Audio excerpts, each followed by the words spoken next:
Should raise topic number one tonight.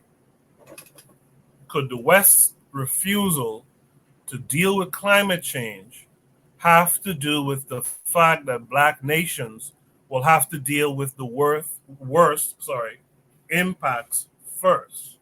So I would like to hear from you guys in the chat. Drop your comments while I'm showing the two attachments. One of them I have to read out. Okay, we got one up back now. So let me share the link. First one is going to take us to YouTube, where we're going to watch this video that's labeled Hurricane Beryl's Impact and Climate Change Concerns. It's a just over 2 minute long video. We'll watch it and then we will discuss it.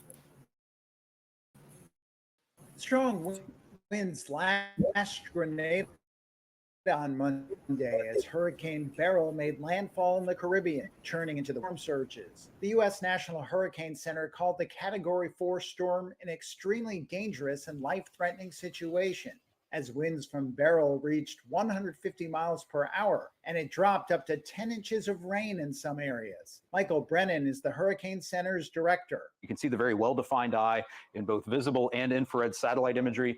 Beryl has re-strengthened this morning as it's gone through an eye wall replacement cycle. So now is when we're experiencing those catastrophic Category 4 wind conditions in portions of the Grenadines, places like Union Island, Palm Island, Petite Martinique, Petite St. Vincent, Carriacou. The appearance of a major hurricane this early in the Atlantic hurricane season is rare. So is the quick strengthening of this storm, according to Christopher Rozoff, an atmospheric scientist at the National Center for Atmospheric Research. It had a very intense shift in intensity from a Category 1 to Category 4 storm in less than 24 hours, making it one of the most impressive rapid intensification cases in Atlantic history. And we honestly have not seen any recorded storms perform such an intensification rate prior to September 1st in the history books. So for a storm to do this in late June is something we have not seen before. The Prime Minister of St. Vincent and the Grenadines said he was expecting a natural disaster that could continue for days. Beryl is expected to continue thrashing the region throughout the week. These are the chances of hurricane force winds. We're most concerned about downstream about seeing hurricane force winds in Jamaica, and a hurricane watch has been issued for that island as of this morning. There is a potential for Beryl to remain a hurricane, a powerful hurricane across the Caribbean Sea. There is also a chance of hurricane force winds extending as far westward as to portions of the Yucatan Peninsula later this week. The storm is currently moving to the west-northwest at 20 miles per hour. So this prompt came with two attachments. I'll share the other one. Takes us to NPR. You know what? I don't think I have to read this. You guys let me know if you can drop a 1 in the chat if you can hear this. Hurricane Beryl strengthened to Category 5 status after making landfall yesterday in the eastern Caribbean. It brought 150-mile-per-hour winds and dangerous storm surge to Grenada's Carriacou Island. It is an unusually strong storm for this time of year, in part because of record high ocean temperatures. Hey, I think it's going in and out. I don't know if it's just me.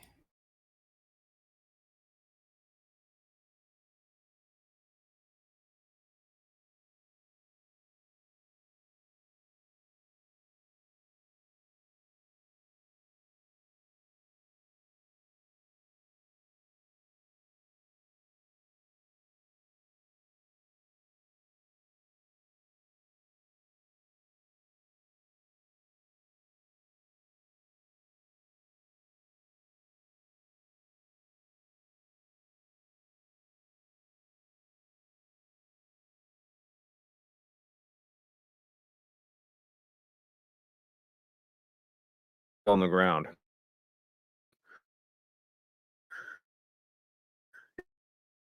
I mean, we're talking about stronger winds.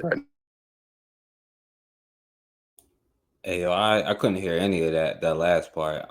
I don't know if y'all can hear me.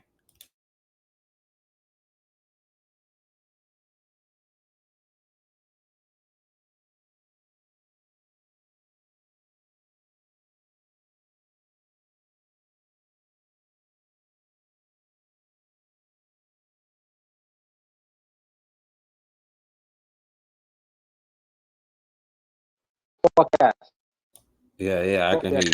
I can hear you, Buwana.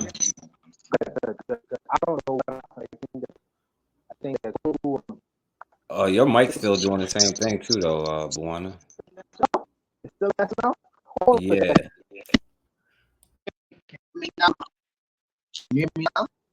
yeah, it's louder, but it's like it's I can hear what you. Yeah, it's like kind of going in and out, but I can hear what you're saying though. I don't know what it is. I don't know what the hell it is, man. I don't know. Let me see if I can change the microphone or something. I don't know. My apologies. My computer just acted up just now, so I'm pretty sure you guys didn't hear that last article, right? I Forecast. heard it was going in and out, but then I couldn't hear nothing for a while. All right, I only heard the first few minutes. All right, let me try it again. But Bakari's out there saying peace and black power. He says forecast came up when I'm not there. I don't know. Is it that he don't come up when I am here, or? That's a I good question. think it's the other way around. That he was very. We still got some crackling there, Buana. I'm gonna try to play that again. Oh, I don't know what to do, man. Because it's so issues, and I have all these headphones. You know, I hate the microphone. I don't know what I need to do. Maybe I need to restart. I don't know. Maybe I'll try to restart the whole thing. So if I go, you know what I'm doing. All right, yeah, I couldn't really understand what you were saying. It sounded like it was doubling up or tripling up. If you want to go and come back, yeah, you could do that. Sorry about all this, guys. Let me share this thing again. I don't know why this computer waits until I get live to act up. Okay, so I should be sharing my screen. Good. I'll play it again. I don't know if this was a strike or something, but I'll play it again. It's a 3-minute listen, as you see it says on the screen. Then we'll discuss it. To take plans ahead of time. Jennifer Collins is a professor at the School of Geosciences at the University of South Florida. She says the time to prepare. All right. You know what? I don't know why that didn't start over. Let me just read this thing. So the article says record temperatures driven by climate change help to fuel Hurricane Beryl. Hurricane Beryl is an unusually strong storm for this time of year, and it gains strength unusually fast. That's in part because of record high ocean temperatures driven by climate change. So the host says Hurricane Beryl strengthened to Category 5 status after making landfall yesterday in the Eastern Caribbean. The other host says it brought 150 miles per hour winds and dangerous storm surged to Grenada's Carriacou Island. It is an unusually strong storm for this time of year, in part because of record high ocean temperatures. Michael Copley joined them from NPR's Climate Change Desk to discuss Beryl. It was a Category 4 storm on Sunday, and then it got to a 5 late yesterday. I mean, it's the earliest in the year. Michael says it's early in the season. This is a big storm, and it got big fast, and that's exactly the kind of thing climate scientists have been expecting. We're seeing record high ocean temperatures, which fuel hurricanes, and those record temperatures are being driven by climate change. Burning fossil fuels releases gases like carbon dioxide that trap heat and make the air in oceans warmer. Andrew Garner is a hurricane expert at Rowan University in New Jersey. She says warm water allowed Beryl to grow so quickly over the weekend that it shocked a lot of people. It's startling because it's not something we've seen before, but in terms of the science, it is unfortunately kind of right in line with what we expect when we're warming the planet. So Copley says, Ghana published a study last year that found the odds of a storm quickly growing into a major hurricane has gone up in recent decades as climate change has gotten worse. That's still an area of active research, but it's clear that hotter temperatures are making hurricanes stronger. Martinez says, so what's that look like for people on the ground? Copley says, I mean, we're talking about stronger winds and more water. Beryl hit parts of the Caribbean yesterday with catastrophic winds, life-threatening storm surge. Grenada's prime minister said the island of Carriacou was flattened. Buildings were destroyed and damaged. Communications were down. You know, when we talk about a Category 4 hurricane, we're talking about winds up to 156 miles per hour. That can cause severe damage to homes, tear off roofs, knock down trees, but the most dangerous threats often water and flooding. For coastal communities, a big risk is from storm surge. It's essentially walls of water that get pushed onshore. Rain is also a growing threat. Warmer air can hold more moisture, so really big hurricanes can hold a lot of water vapor that comes down as torrential rain. That can threaten inland communities and might not be right in the path of the storm. Martinez says, you know, forecasters are expecting an unusually high number of hurricanes this year. So what, if anything, can people do to prepare? Copley says, yeah, we're expecting a really active season. In part, that's because of those really warm temperatures we talked about. And we've seen that these storms can grow really fast. So experts warn people need to take plans ahead of time. Jennifer Collins is a professor at the School of Geosciences at the University of South Florida. She says the time to prepare is before the storm, not after a hurricane is announced. So Jennifer Collins says, because as you can see, that can happen very quickly. So they need to be kind of thinking very early about all their preparations to be ready for a hurricane. Copley says that means packing bags you can grab in a hurry and plan ahead of time how you'd evacuate and where you'd shelter. Burl's expected to pass near Jamaica on Wednesday, where heavy rains and flash floods are possible. Martinez says that's Michael Copley from NPR's Climate Desk. Michael, thanks. So that's a transcript of the video I was trying to play. I just wanted to make sure you guys could get it and could hear it without there being a problem. Lero's in the chat saying, hey, loved ones, it's been a minute. Yes, it has, my dear. Where have you been? Where have you been? Real Black Gentleman is out there in the chat. He says, just when Africa is getting its oil out the ground, all of a sudden the carbon is making the weather crazy. Yeah, right. You know, Real Black Gentleman, I was thinking that same thing. I was thinking that same thing. All of a sudden there's talk about engines that running off water, when over the years we heard about men being killed for that kind of thing. Why is that happening all of a sudden? And I was thinking, it's probably because we're starting to discover our own oil in certain black nations, and soon enough, if we stick with it, we'll be able to pull that shit off the ground ourselves. But I digress. Real Black Gentleman is here with us on the panel. So let me start, Real Black Gentleman. How are you this week, Real Black Gentleman? Man, I'm straight. Good. I like your comment, obviously. So expand on that for me, please.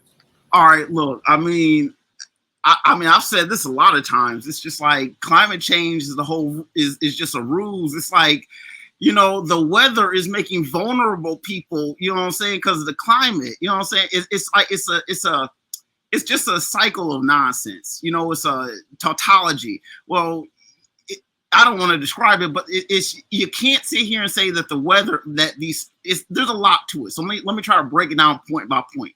And if I'm missing anything, help me clear it up. Right now, people measure, temperature and all that, right? But the problem is devices for measuring temperature are only about, not even really 200 years old. You know what I'm saying? Maybe there was something in like 1800, but actual like thermometers, like, and even then, when you sit here and say a measuring device, them devices weren't as accurate. And then you can come on, as you go forward and forward, you get devices that are more and more sensitive. Sometimes though, devices can be too sensitive. So when they sit here, or devices, numbers can be, fudged or whatnot because everything's computerized. You know what I'm saying? You just put in a 9 where 8 was type stuff. You know what I'm saying? When you print out the image, it's crazy. I'm just saying, right? So like, there's that. The whole idea, like I'm saying, with vulnerable populations, it's like, every time a storm happens, it's not, you know what I'm saying? Like, storms happen all the time. They've happened long before people have been trying to record them or anything like that and do like hard, heavy meteorology. So I'm just like, a lot of it is based off of faulty premises.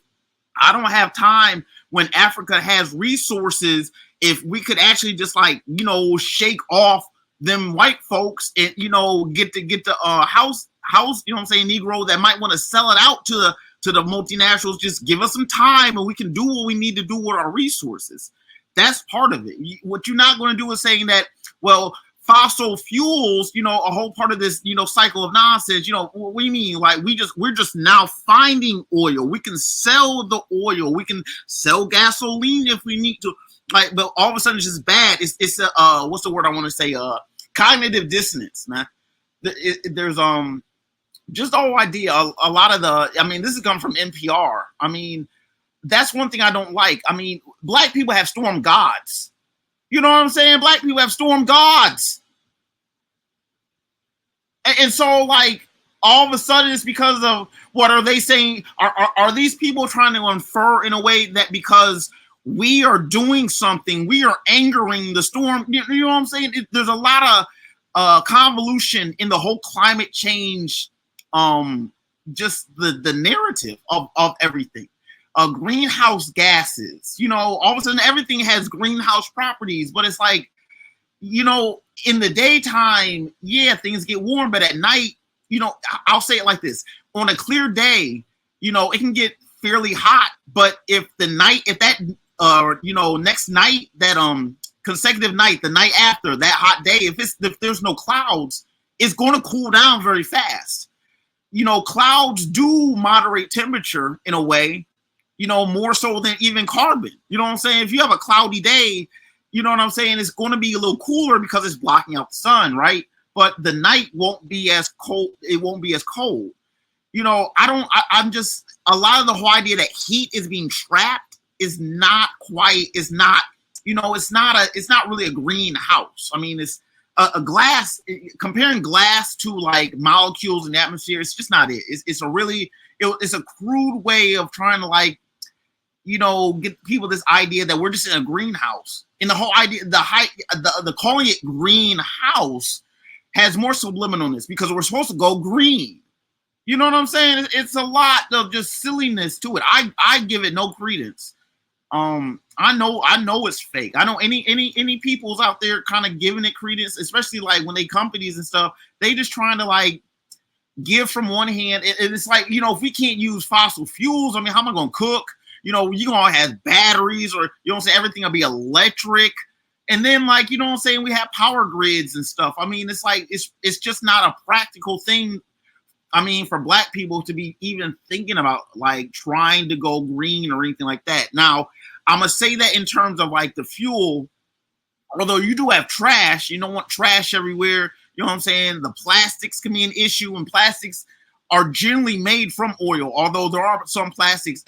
Initially, in fact, I think some of the first plastics were made out of vegetables and organic materials. So let me take that back. They didn't really start refining oil until that was after, they started making like cellophane and stuff. That's like a plasticky thing, but it's like made of organic materials, which, some people say that oil is, some people say, well, oil isn't organic. So like, you know what I'm saying? There's a lot to the whole climate thing. Like, oil is possibly not made of organic material. They say fossil, but what fossil makes oil? Are we sure? We can say that fossils can make coal for sure, but what fossils make natural gas? Like, for real. They say fossil because they want to make it old and give it an old connotation. People got to recognize the connotation game, the sleight of hand that words infer that lead your mind to conclusions that aren't really like, commonsensical. They just don't want you to do certain things. They want you to buy batteries that the African people don't make, that are going to be hell of expensive, that you constantly have to buy more of and buy more of and buy more of. That's another way to, it's a way to like restrict the people. You can make better engines. You can make engines out of a lot of things, but it's the nature of restricting and throttling ingenuity in any sense. So if I have a propane tank, I can, do things. I can have industry. You know what I'm saying? I can be very innovative in my own devices, right? But if I can't have simple energy, and I have to but it's use a battery, and then batteries are hard to dispose of. They can be very toxic. So it's like a whole nother process. You gotta pay for the, you know what I'm saying? I mean, when we talk about the some of the problems, the hazards of oil and natural gas, with gasoline, you know what I'm saying? If the fumes can be heavy, you know what I'm saying? But I mean, it's not so much smoke, you know what I'm saying? It's like smoke is only depending on what is being burned. So like if you burn, a whole bunch of stuff, it's going to have a whole bunch of smoke. I mean, gasoline can be heavier, but you have, thinner, like, lighter fuels that can be, as you distill out the fuels from the petroleum that burn a little cleaner. You know what I'm saying? Like ethanol, you know what I'm saying? There's cleaner. I mean, there's a whole, some people know this better than I do. I would have to look it up, but I know what I'm talking about. You know what I'm saying? And you have gasoline, you have the different diffractions as the different vapors distill at different temperatures. I just think that black people have to look at it and just like, they trying to like shut, restrict gas stations in a way. Cause I mean, truth be told, a lot of the gas companies are in cahoots with the whole green movement. And what's going to be is it's just going to be a racist play to get black people in developed countries, who generally don't have resources to kind of like force us to squeeze us around. Because I mean, it's just one more stressor to like, let's say reducing gas stations, let's say, on some restructuring of the company. I'm just not with that. I don't want to ramble too much. There is no global warming. I mean, not the way that these people are talking about. It's not making the weather bad. There were terrible storms, 500, 600 years ago. You know what I'm saying? There had to be. I mean, it's ridiculous to think that, droughts and, all kinds of stuff happen. Well, just heavy rains that just go on for a week, let's say, in places. I mean, these things have happened before. Let's not get, because the white man put it on paper and recorded, ever recorded. When them white people say ever recorded, you got to be careful about that, because these people make up stuff and not know the context and the parameters of what they're talking about that they're recording, because their recordings aren't based off a solid foundation. That foundation was already inaccurate. I'm gonna pass the mic. I appreciate that, RBG. You were correct about the different it's different distillates. Like kerosene it distills a different temperature from, say, diesel. Natural gas comes from fossilized plants that decayed under layers of the earth over time, and what it releases is the natural gas. The one thing I will disagree with you with, and I know it's a funny topic to discuss, but there is climate change, whether this white man said it or not, but there's climate change, because if you look at the beginning and the ending of the Ice Age, those are two climate change events, for example, right? What has happened is, like D. Webb from the Harsh Reality podcast would say, climates always change every whatever number of centuries or whatever. Climates will change. The difference, though, is that because of the industrialization that these white folks brought about, not just that, because they don't really care about measures, safety measures, and all that kind of stuff. These white folks will come and tell you they reduced emissions 300%, but they wouldn't tell you it was already 15,000% over what's supposed to be. So it's their industrialization that can bring about a quicker, swifter, and more vicious climate change than the ones that we've seen before. And I think that's the thing we have to be careful of. I mean, right now in Africa, from my understanding, through Kenya there, and I wish one of our Kenyan counterparts was here. But from what I understand, like the continent is splitting in East Africa, and it's increasing. It has to do with these damn, hotter temperatures, hot water, and all that kind of stuff. So that's why I'll disagree with you, because I mean you could look at it and see that climates do change.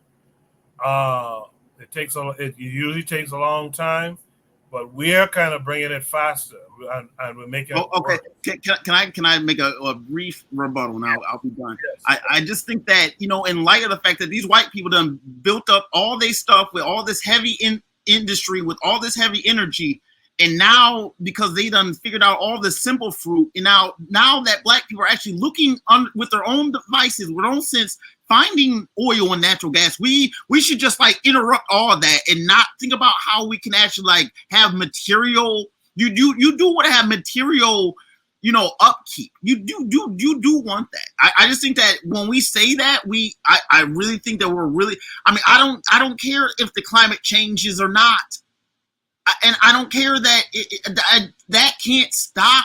We can't sit here and just like just not use oil. We're sitting ducks. It makes us, in any kind of like strategic sense, we would be slowed down. We would be sitting ducks. It would set us up for extinction, basically, literal extinction. I'm just saying. I just don't think that we should just be walking around just like it was in the 1500s. No, I'm done. No, it's all good. It's all good. No, I mean we cannot not use oil if that's what we have, but that's also why we got to get away from these folks and get away from their reality. We need to figure out for ourselves what's the way we want to go. We got to start doing this studying ourselves too. That's another thing that we don't talk about enough, I think. We have to rely on what these people report, right? Because we don't have the people going into these areas and coming out giving us the reports, black man to black man. So we kind of have to listen to some of this stuff. We have to pass through some of this stuff that they give us and understand what it really means. So it's a bit of a problem that we're in, because we're not really doing the work that we need to be doing. We're sitting down waiting for this guy to give us his information. Thanks for that, RBG. Let me go to the forecast. Forecast, what's it? Yeah, I'll say this. Well, first let me say I'm not like an expert on like climate change or nothing. So I just want to say that. But I do want to say that I like there is effects that like for sure. I agree with what Coco was saying. I do agree with RBG as far as like not being stagnant. But the thing is, everything is like interconnected. You know what I'm saying? Like the earth is like a living organism, right? And if you like tear down a bunch of trees and like get up a bunch of resources out the ground like more faster than you should, or you know what I'm saying, do certain things, it has an effect. Even if you kill all the bees or something, then it'll have a chain reaction. You know what I'm saying? So like it does have an effect, but it's like where I would agree with you is like because Europeans are never going to stop doing what they do. You know what I'm saying? They just kill and destroy stuff for fun. You know what I'm saying? We know that this is just how they operate. So the thing is like it's going to continue unless like you're going to do something about it. You know what I'm saying? Like that's one thing.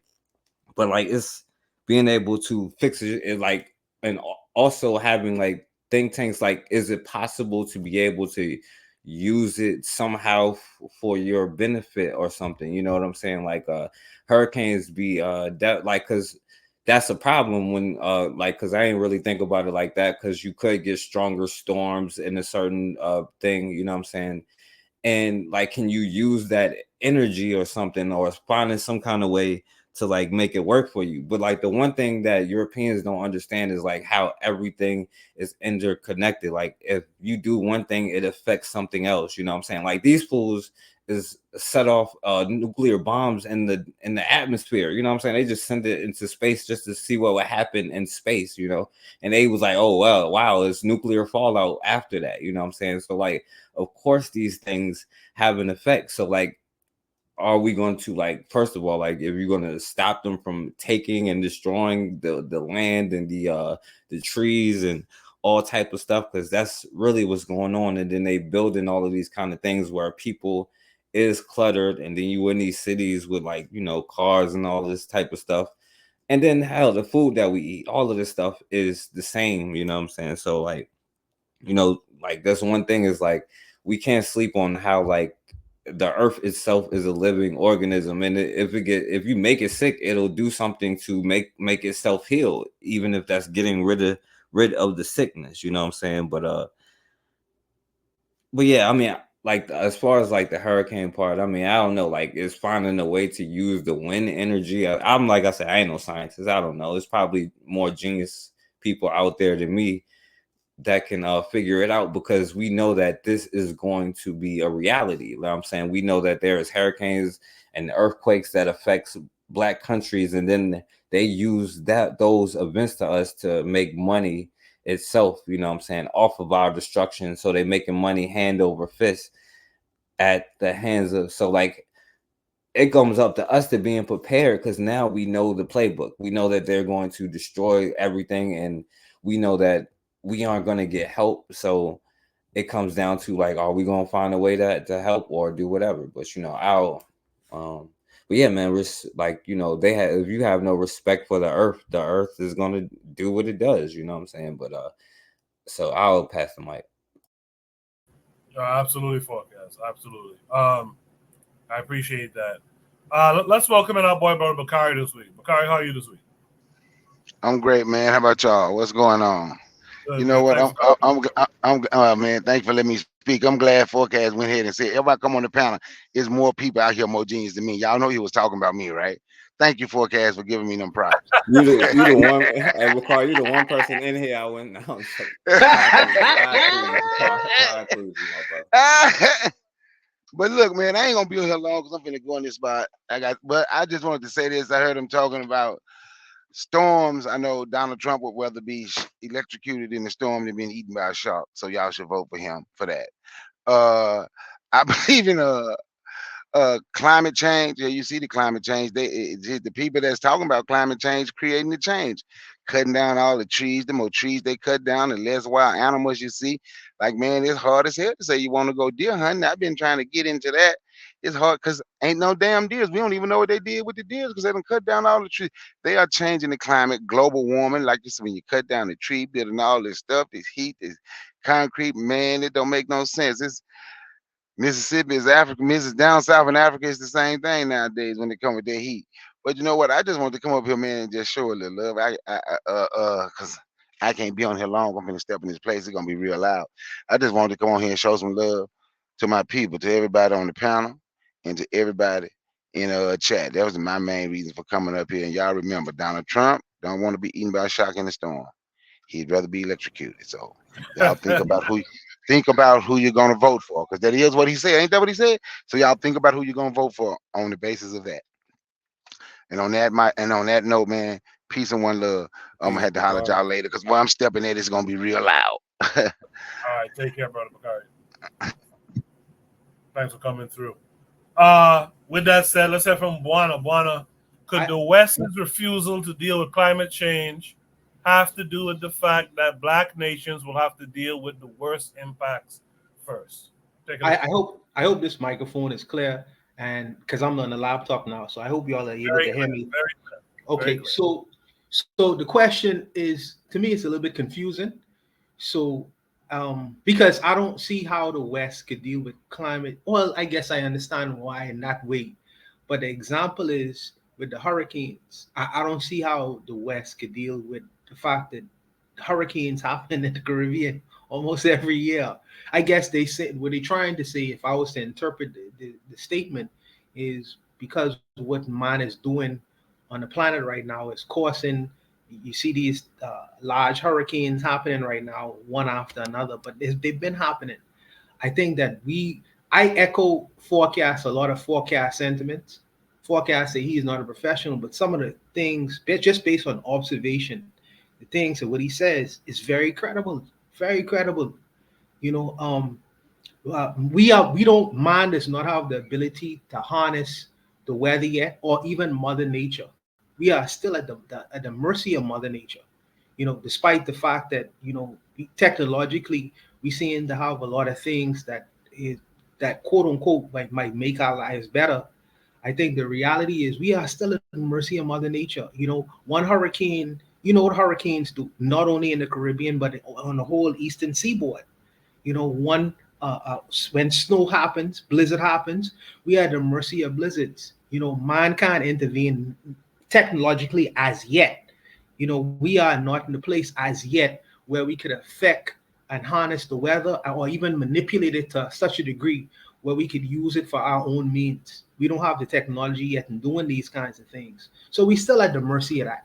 I also echo forecast sentiments when he says that the earth is a organism. I think it's a self-regulating organism, and I think that if we do things that threatens this organism, like any organism, large organism, what is it going to do? It's going to get rid of that threat. So if human beings or if man presents itself as a threat to this organism called planet Earth, well, it's going to get rid of us. You know, as a real black gentleman is saying, he was talking about get the fact that we might not exist anymore. We'll leave this planet, and if these people keep on messing around, they will find out. Unfortunately, the innocent sometimes is have to suffer for the guilty, but the guilty gonna get caught up in it as well. Make no mistake about it. They're gonna get caught up in it as well. They're just one tsunami. So see, the eastern part of the world have been experiencing mega tsunamis, but the West has not necessarily experienced a large tsunami that will wipe out the whole eastern seaboard. They only create movies in terms of these kinds of things happening. But if you keep on messing around, you're gonna find out. You know what I mean? We are just visitors on this not visitors, but we are residents. We don't own the planet. We don't own the planet. We are residents here. And if this planet, this organism decides to get rid of you, by gosh, it will. And if you do things that threatens this organism, it will get rid of you. So I tend to side with forecast sentiments and some of the things that he was saying. He basically said a lot of the things that I would have said before me. So I would just rest my comments on that. I appreciate that, Buana. And welcome back, by the way, Buana. You were missed last week. With that said, let's hear from our boy Black Seal. Black Seal, how are you this week? I'm doing great. How are you? Can you hear me okay? Yes, sir. Yes, sir. Thanks for coming through. Hey man, I'm not gonna be on too long. I'm outside myself, like Bakari. But I just wanted to touch on this topic because this is my topic I posted. To Buana's point, there's always been hurricanes, right? But I think one thing about this particular storm is how fast it grew. It went from a category 1 to a category 4 in like 24 hours. That's something that's never been happened before. And another thing is that this is a storm. This hurricane season starts, May 30th, and this is already the end of June. You already have a large category 5 storm. That's unprecedented. We don't usually see this type of storm until later in the season. And the reason is that because the temperature of the water. So the ocean acts as a heat sink. So we're talking about the burning carbon and causing the global temperatures to rise. The ocean absorbs a lot of that heat, which drives the ocean temperatures up. As we all know, warm water fuels hurricanes. So these storms are coming. They're coming sooner. They're becoming stronger more quickly, which doesn't give people time to prepare for the storms. And it's mostly hitting nations that are majority Black, which is why I don't really see the urgency.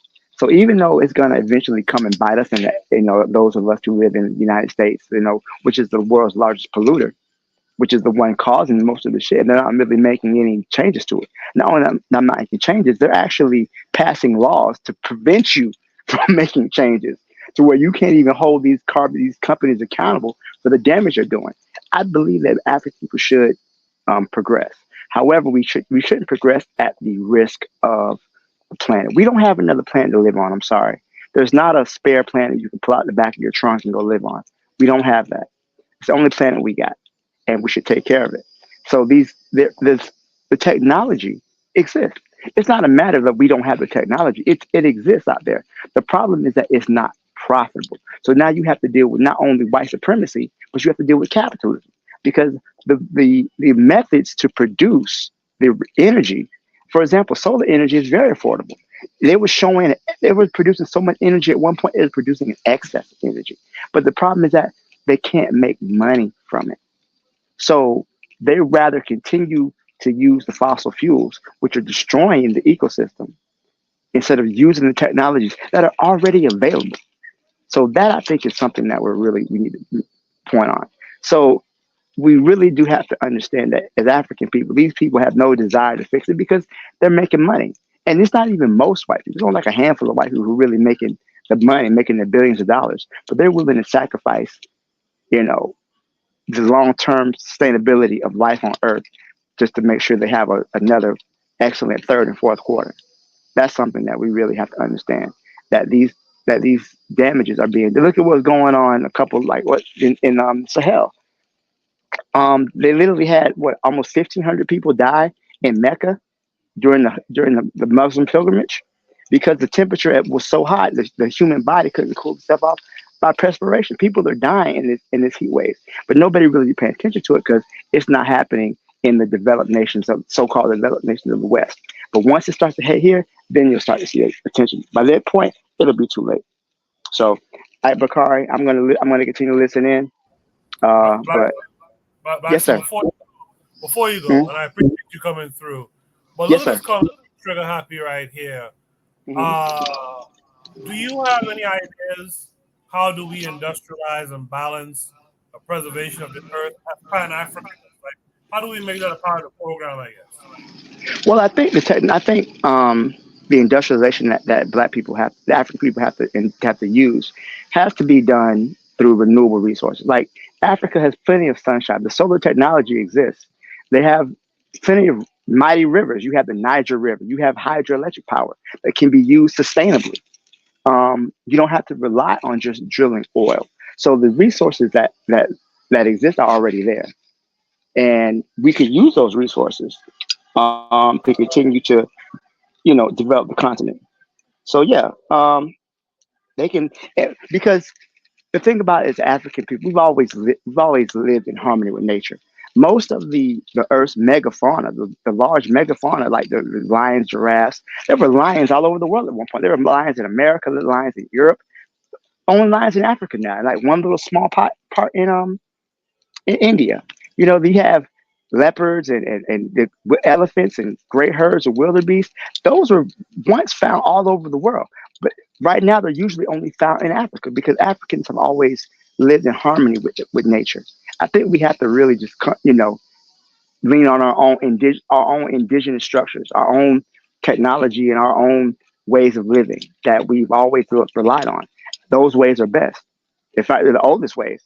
Even Africans, they built mighty empires in Kemet and below the Sahara, but they didn't exterminate the giraffe. They didn't exterminate the hippopotamuses. That didn't happen until after the Arabs took over. That's when you start to see the removal of all that African wildlife. When you see the African gods with the head of crocodile and hippopotamus and all the other stuff, they were doing that based on the animals that they saw. And once the Africans were no longer in control of their land, the Arabs showed up and they started wiping out all the wildlife. So we already had the systems in place. We just got to rediscover those. Appreciate that, Black Steel. In the chat, Trigger Happy 262 Plus agreed with you. He says Joke was talking about this before anyone. Shout out to Uwa Bantum out there in the chat saying salutations from Florida, Jacksonville. Trigger Happy says, and again, we need to go back to our culture again. We need to drop this talk about African spirituality not being quote unquote logical and quote unquote impractical if we know our lives are at stake. Sister Lero says the cruising industry, warfare, these naval tests they are doing in the waters for weapons and whatnot. The ocean is critical to climate change. Lero finally says people's rebuttal to climate change too, rooted in conspiracy. It's like the conversation around Antarctica. Trigger Happy agrees with that as well. Is there any last thoughts by any of my panelists? Definitely, definitely. Oh. Go ahead, Forecast. Go ahead, brother. Oh, okay. Yeah, I was gonna say, first of all, you know, the Arabs, they're from Egypt, so they should be all right over there, you know what I'm saying, no matter how high they get, you know what I'm saying. But I will say this, you know, before capitalism, there was like feudal, like Europeans like have a destructive nature, a destructive core, and no matter what system they are under or you're under with them, you know what I'm saying, is going to lead to, you know what I'm saying, the end, you know what I'm saying, especially if you don't take care, because that's just a natural thing. Like they just like you just like certain groups respect that, you know, you don't play around with certain things, but certain groups just don't do that, you know what I'm saying. But then also I wanted to say, you know, I was watching like the Matrix, you know what I'm saying, like one of the things, right? And like, and I always thought about it, because if like an asteroid or something come and hit the earth or something happened, you know, we would have to rely on them to do something. And in that movie, you know what I'm saying, like made the sky black or whatever, you know what I'm saying? Like, but if something happened, like as whatever they do right now, we would rely on them and it would be the end for us. So like just thinking about like the hurricane part, you know, but just on a global catastrophe, like who's going to be the one making decisions about how we're going to be protected, and like that should be like scary in itself. But I'll pass the mic. Yeah, so okay, so I understand when Black Steel says that we live with nature, you know, and that's a beautiful feature of the African experience. The Black man has always lived alongside nature. However, don't say that we are also and still are at the mercy of nature as well.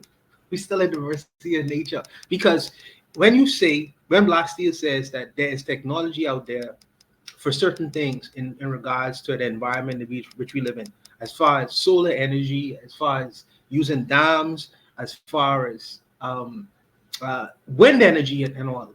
I understand that. I understand that in terms of creating alternative forms of energy, and the fact that he says that it's not viable because it doesn't bring in the money, it's the resources.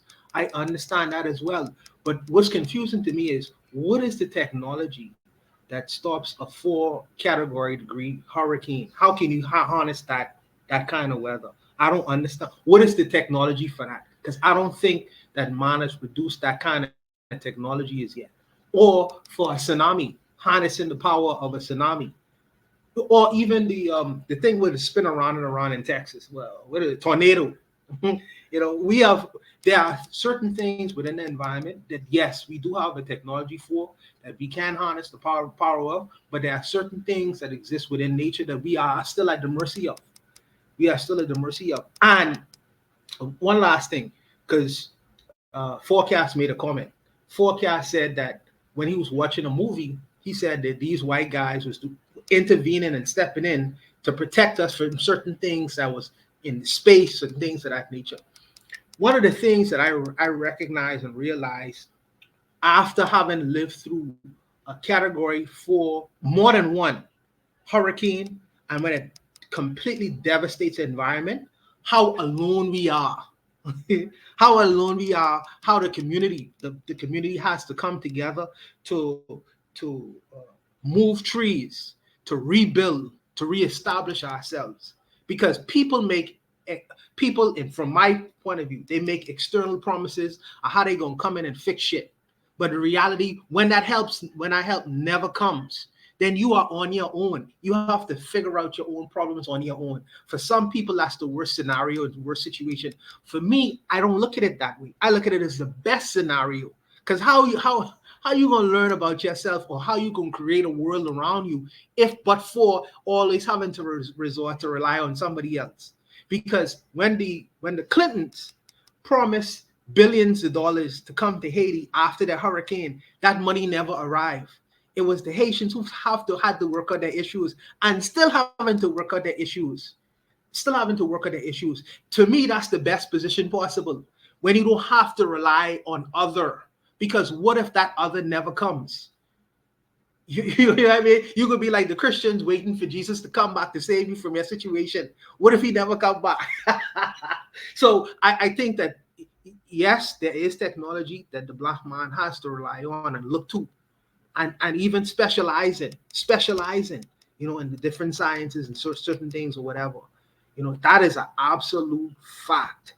But also, I think that self-sufficiency is something that we need to push in these days and times too. Because what if the white man don't have your best interest at heart and in his mind if calamity befalls you? What if there is no person to come and rescue you? What do you do then? What does the black man do then? Brother Bakari always talks about the fact that we are unprepared. He always talk. I still waiting for him to give preparation episodes and preppers kind of YouTube information and things like that, because he don't tell us. He does his lambasis for not being prepared. But I waiting for him to create episodes in self-sufficiency and living off of the land, in the how-tos of doing certain things. I still waiting for them episodes. But I think that that's where we need to be currently under this day and time. Self-sufficiency is imperative, because you can't rely on your enemies if calamity befalls you. That's the seed that I would plant in terms of this prompt, but I'll leave it there.